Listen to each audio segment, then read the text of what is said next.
The ban comes into place on December 10 and will force children under 16 off Facebook, Instagram, Snapchat, everything, TikTok, X, Threads, Reddit, Twitch, Kick, even YouTube.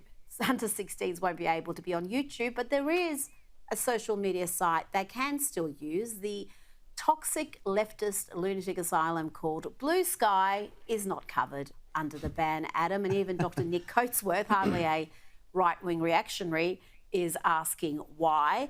I mean, this just is incredible that this is being allowed to happen, that the coalition, together with Labor, and this was a coalition policy, this was one of Peter Dutton's exactly. sort of genius ideas, but they can't see the unintended consequences of limiting people's access to information. Yeah, well, obviously Bluesky is very pro-left generally, so that just shows that this is a political, the rationale behind this is actually political in part. They don't like children getting access to certain ideas. I don't think it's about images so much, because I think I was reading recently, they can still get to various pornographic websites. They're not blocked, but YouTube's blocked. Because but of course, X-rated pornography isn't? I don't think it is. I don't think it is. That makes perfect sense. It's still, you can still get to it somehow if you're really determined. So, look, this is just about blocking a certain big sites, and I don't think it's going to work. Also, it's a slippery slope, I think, to ultimately the government saying, we want to know what everyone's watching, basically, on the internet. That's going to be next. And Louise, that's the question about, is this going to really impact every person who uses social media in this country? Because now you'll have to, I don't know, perhaps have proof of ID or submit some sort of document to these social media sites, so you'd rather not, to prove that you are over 16. So it's not going to just impact that age group, it's going to be impacting everyone online. It's a very fraught issue because clearly online harm is a major issue for our children. There are some terrible stories, which I know we've spoken about before, Rita, but for one platform to be excluded, I mean, all platforms have to be banned for it to actually work.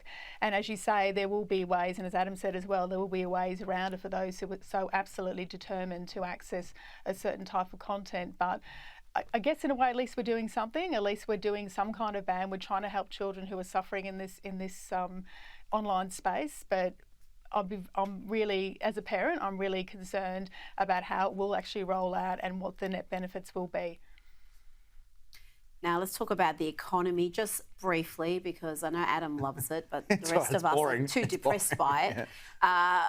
We've got banking chiefs now, global banking chiefs, warning about how boxed in the Australian economy is becoming, that we are having productivity issues, real wages are going backwards, inflation is high. It's the highest in the developed world.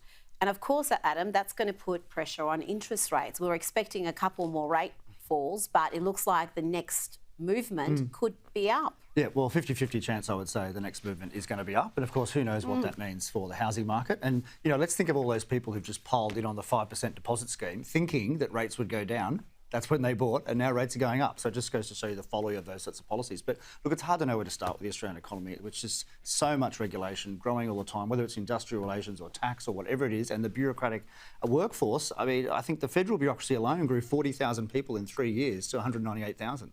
Now, that's huge growth, and there's no country in the OECD that comes anywhere near close to that growth. So Australia does have, real issues on so many fronts, and the quality of debate is so bad at the moment. Frankly, there's just no serious proposals on either side on, whether it's tax or industrial relations. There's just nothing. We're finally getting a bit on the energy debate from the coalition, finally differentiating themselves, but that's not enough. It has to go much further than that. Adam Crichton, Louise Roberts, thank you so much for your time. Thanks, Rita.